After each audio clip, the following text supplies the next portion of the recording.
State 10th board परीक्षा परिणाम घोषित। जिले का परीक्षा परिणाम रहा उत्साहजनक। छिंदवाड़ा में खुशी बनी टॉपर।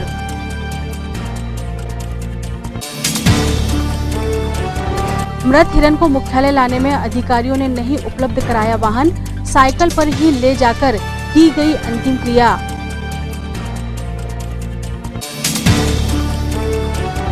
गहरा नाला की समस्या, घंटों का जाम, आए दिन की बात, अब तक नहीं मिला उपाय।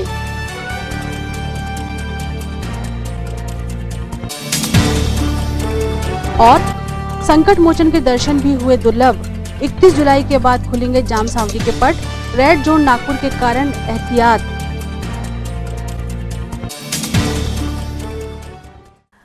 नमस्कार, स्वागत है आपका सिटी हलचल में और अब तक की तमाम खबरों के साथ मैं शबनम खान। और अब खबरें विस्तार से। माध्यमिक शिक्षा मंडल भोपाल 10वीं बोर्ड परीक्षा का परिणाम आज घोषित हुआ।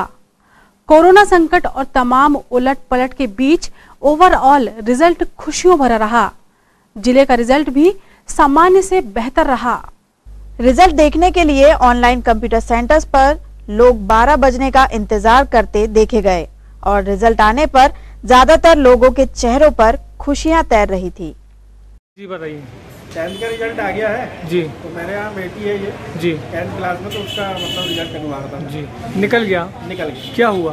पास हो गई जी। कितने परसेंटेज? 5 डिवीजन है। इस बार छिंदवाड़ा जिले का जो रिजल्ट कक्षा 10वीं का आया है वो 66.27 के आसपास है। इसमें हमारे लगभग 7,941 बच्चे प्रथम श्रेणी में हैं, द्वितीय श्रेणी में 156 बच्चे हैं और तृतीय श्रेणी में कोई भी बच्चा नहीं आया है। इस प्रकार गुणवत्ता के हिसाब से देखा जाए तो हमारे अधिकांश बच्चे फर्स्ट क्लास पास हुए हैं। संभाग स्तर पर यदि हम अपनी समीक्षा करते हैं तो संभाग के 8 जिलों में हमारा तृतीय स्थान है। बालाघाट में 70% है, ढिंडोरी में 66% है, 67% है और छिंदवाड़ा 66% है और बाकी अन्य जिले हमसे कम है। तो इस प्रकार अगर देखा जाए तो कक्षा 10वीं के हिसाब से 66% संतोषजनक परिणाम होते हैं। छिंदवाड़ा में शहर के संत जोसेफ स्कूल की छात्रा खुशी कुशवाहा ने 98% अंक अर्जित कर बाजी मारी है। अपनी मेहनत से खुशी ने स्कूल, परिवार और शहर को खुशियां दी हैं। कुमारी खुशी कुशवाहा ने वह परचम लहराया है कि खुशी और गौरव के इन पलों में सेंट जोसेफ स्कूल के फादर टॉमस भी आह्लादित दिखे।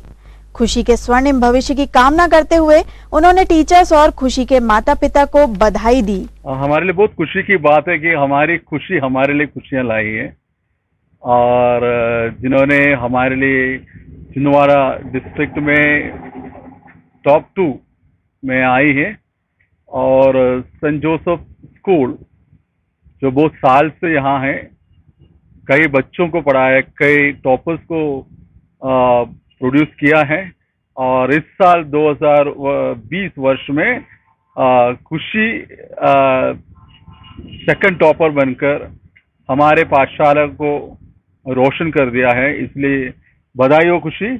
और साथ ही साथ मैं मैनेजर बनकर, मैं फादर टॉमस या स्कूल का मैनेजर हूँ और मैनेजर बनकर मैं विशेष करके इस स्कूल के मैनेजर, पहले manager father Robert, sister Anusha जो प्रिंसिपल है और सभी शिक्षकगण और सभी बच्चों को बधाई देना चाहता हूँ कि उनकी कठिन मेहनत से खुशी को ये सौभाग्य प्राप्त हुआ है और हमारे लिए इनके पिता बाजू में हैं, खड़े हैं, उनके लिए भी खुशी की बात है। और हम चाहते हैं कि हमारे पाठशाला में इतने मेहनत वाले टीचर्स हैं, वो आगे भी बच्चों को पढ़ाएंगे, उनके भविष्य को रोशन करेंगे और सेंट जोसेफ स्कूल को भविष्य में बहुत बड़ा भविष्य है और चाहेंगे कि जितने भी बच्चे यहाँ पढ़ाई करेंगे और आने वाले हैं कि उनको भी हम मेहनत से उनके जीवन को भी हम बदल देंगे। ये हमारी तरफ से और we promise you that we will be with you as you walk along.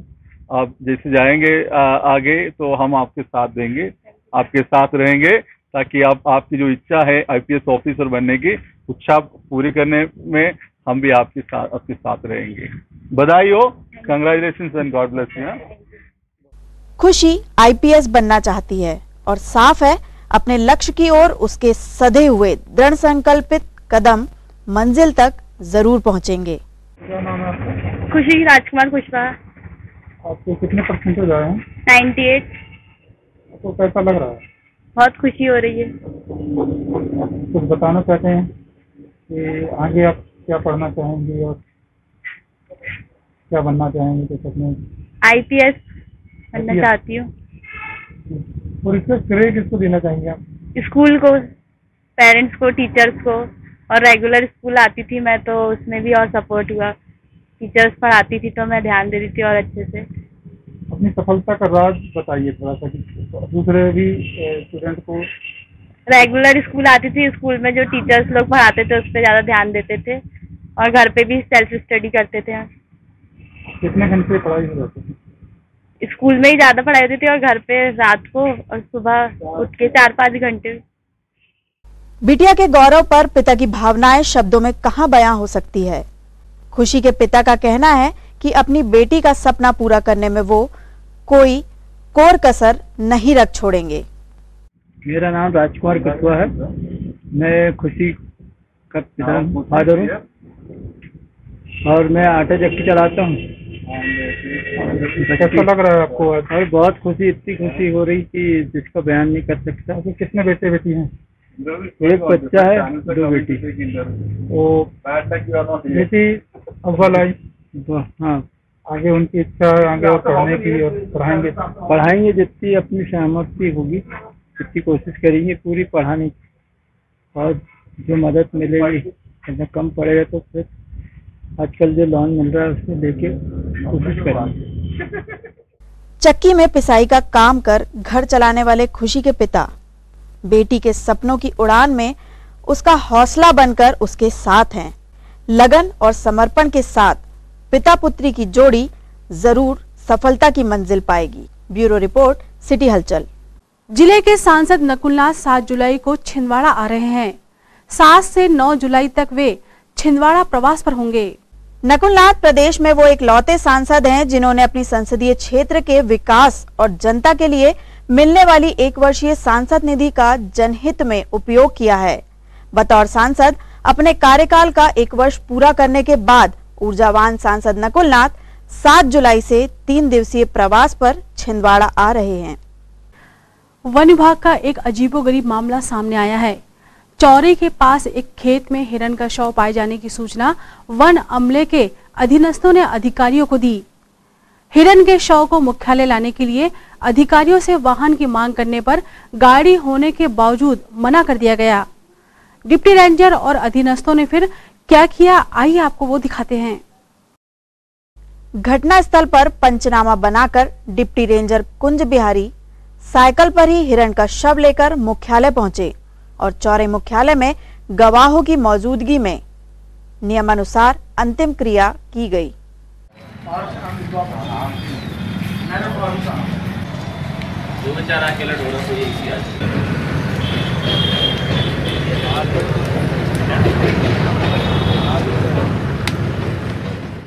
विभाग में वाहन ही नहीं मिल पाने के कारण हिरण का शव साइकिल पर ही लेकर डिप्टी रेंजर कुंज बिहारी ने कर्तव्य परायणता का उदाहरण पेश किया। लेकिन यह बात हजम नहीं हो रही है कि लगभग AC गाड़ियों से लैस फॉरेस्ट डिपार्टमेंट में काम के समय गाड़ी नहीं। जी, वन्य प्राणी बाईपास की में वन प्राणी हिरण मरा हुआ। उसके बाद मैंने बसंत बैस को वन रक्षक मैंने सूचना दी कि भाई फलानी जगह चला जा। उनके द्वारा ये बताया कि मेरी फील्ड नहीं है और मैं जाना चाहता हूँ। उसके बाद परिषद अधिकारी महोदय से मैंने बात की, मैंने सर वन प्राणी मृत पड़ा हुआ तो कैसे लाऊंगा,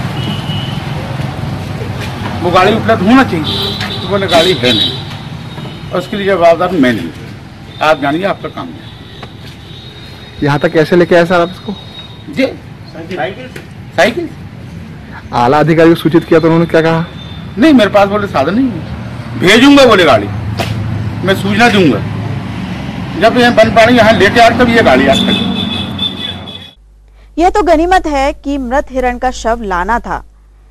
यहीं अगर घायल चीता या तेंदुआ लाना होता तो की दास्तां लंबी खिंच जाएगी। मतलब की बात तो आप समझ ही गए होंगे। खबरों में वक्त तक छोटे से ब्रेक का, आप देखते रहें सिटी हलचल।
ब्रेक के बाद स्वागत है आपका सिटी हलचल में और चलिए बढ़ते हैं कुछ और खबरों की ओर।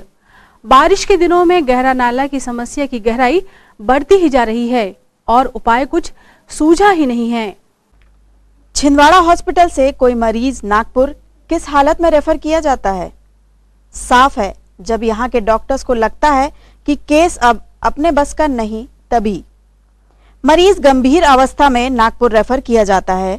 ऐसे में गहरा नाला मौत से पहले मौत का नाका बन जाता है। जी बताइए, आप पेशेंटों को लेकर नागपुर जाते हैं क्या? जी रोज जाते हैं जी। वहाँ बीच में गहरा नाला पड़ता है जी, उसमें क्या दिक्कतें आती हैं? उसमें ऐसा है कि पानी आ जाता है तो 2-2 3-3 घंटे के लिए हमको जाम होना पड़ता है।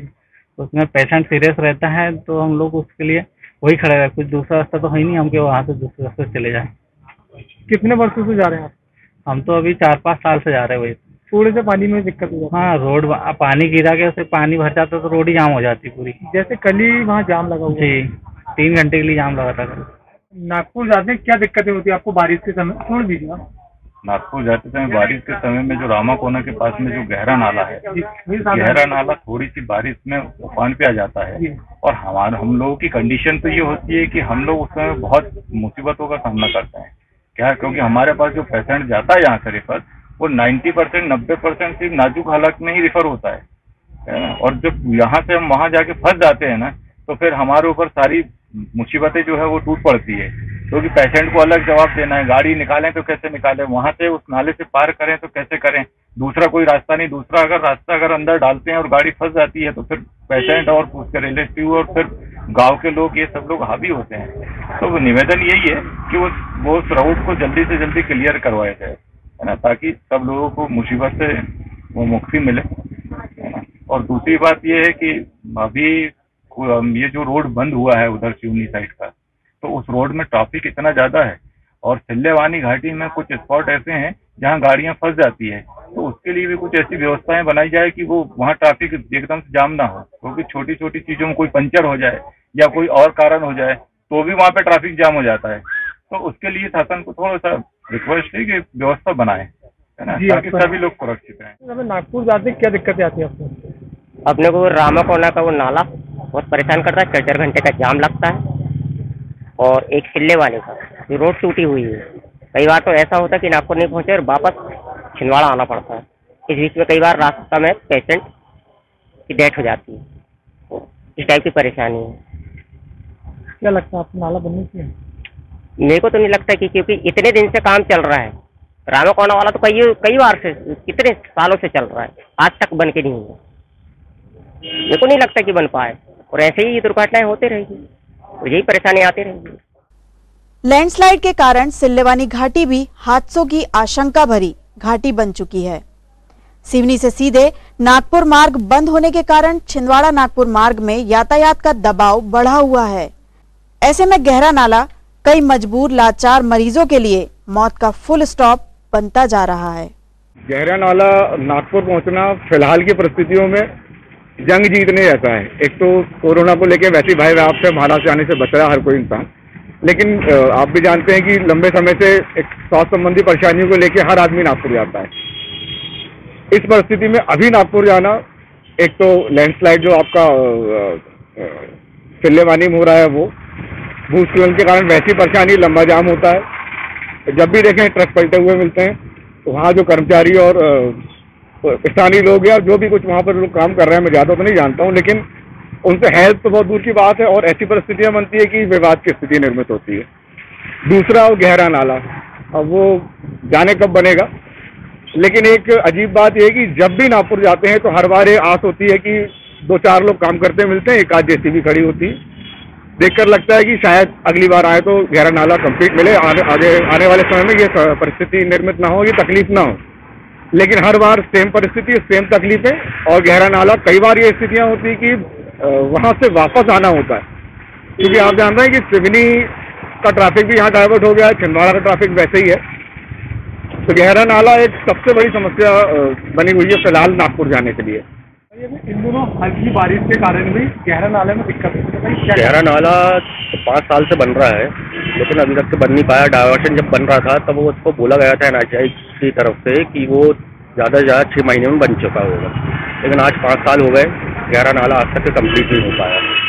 और सिवनी का जो ट्रैफिक डाइवर्ट किया गया है उसके कारण यहाँ इतना ज़्यादा ट्रैफिक हो जाता है, किलोमीटरों से जाम लग जाता है। जो नागपुर आने जाने वाले हैं, सौसर आने जाने वाले हैं, उनको बहुत परेशानी होती है। मैं डेली अप डाउन करता हूँ सौसर से, तो मेरे को तो इतनी परेशानी होती है कि कई बार 3-3 घंटे लग जाते हैं सिल्लेवानी में। मैं खुद भी एक ठेकेदार हूँ और मेरा काम सौसर में चल रहा है, जिस कारण मेरे को बहुत ज़्यादा परेशानी हो रही है वहाँ पर। प्रशासन की मंशा है कि समस्या का जल्द निराकरण हो, लेकिन लगभग 5 सालों से चल रहा निर्माण कार्य अपने आप में कई सवाल खड़े करता है। ब्यूरो रिपोर्ट, सिटी हलचल। शासन की मंशा अनुसार शिक्षा की उपलब्धता सुलभ करने की दिशा में निःशुल्क पाठ्य पुस्तकें उपलब्ध कराई जाती हैं। नए सत्र के लिए अपनी खास खुशबू के साथ नई किताबें स्कूलों तक पहुंच चुकी हैं और वितरण भी प्रारंभ है। एक बार क्यों मिला? बोले कुछ चेक लंबी डेट का है तो बोले दूसरा यही करते हैं। लग गया इधर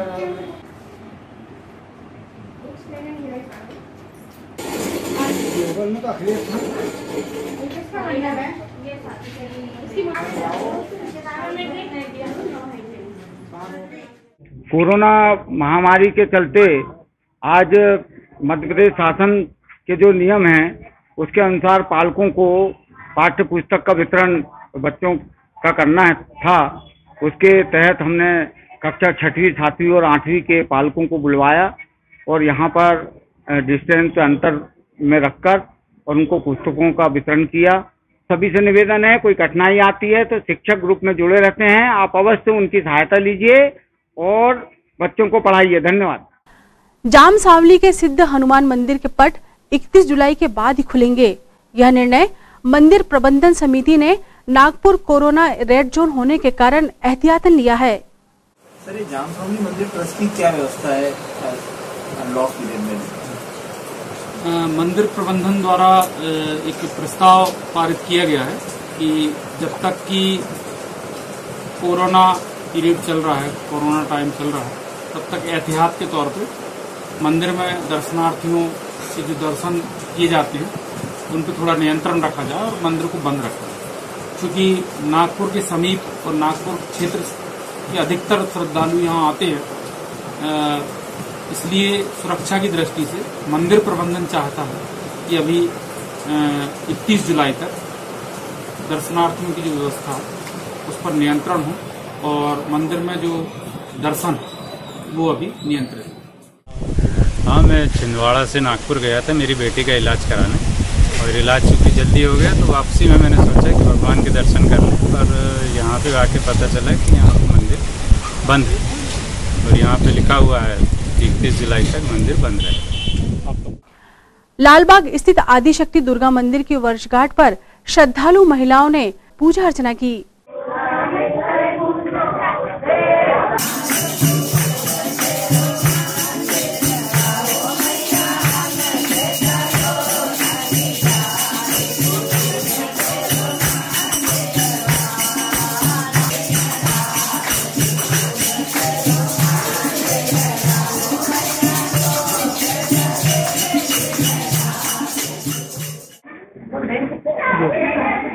लालबाग माता मंदिर आदिशक्ति। हाँ, ये वर्ष 6वां वर्ष है। मैया का जन्मदिन मनाया जाता है बड़े हर्षोल्लास के साथ। पूरे मंडल वाले, पूरी सखिया लोग, पूरी बड़े हर्ष के साथ माता मैया का जन्मदिन मनाया जाता है। हाँ, मैया की पूजा आरती सब अच्छे से होती है। शाम को फिर मैया का बर्थडे अच्छे से मनाया जाता है, केक कटे जाते हैं बड़े हर्षोल्लास के साथ। सब भक्त लोग माता जी का हर्षोल्लास से मनाया जाता है। ये तो थी फिलहाल अभी तक की खबरें, और आइए अब इन तमाम खबरों को समेट लेते हैं एक नजर में और देखते हैं सुर्खियां।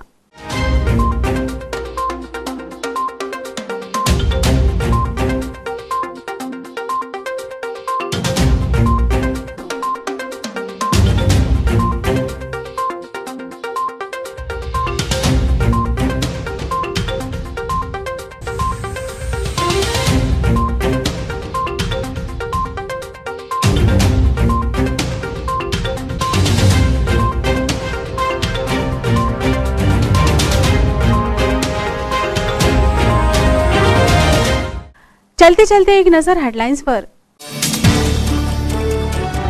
स्टेट 10th बोर्ड परीक्षा परिणाम घोषित। जिले का परीक्षा परिणाम रहा उत्साहजनक। छिंदवाड़ा में खुशी बनी टॉपर।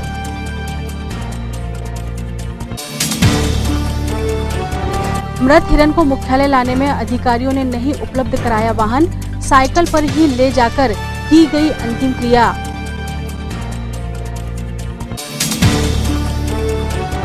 गहराई गहरा नाला की समस्या, घंटों का जाम, आए दिन की बात, अब तक नहीं मिला उपाय।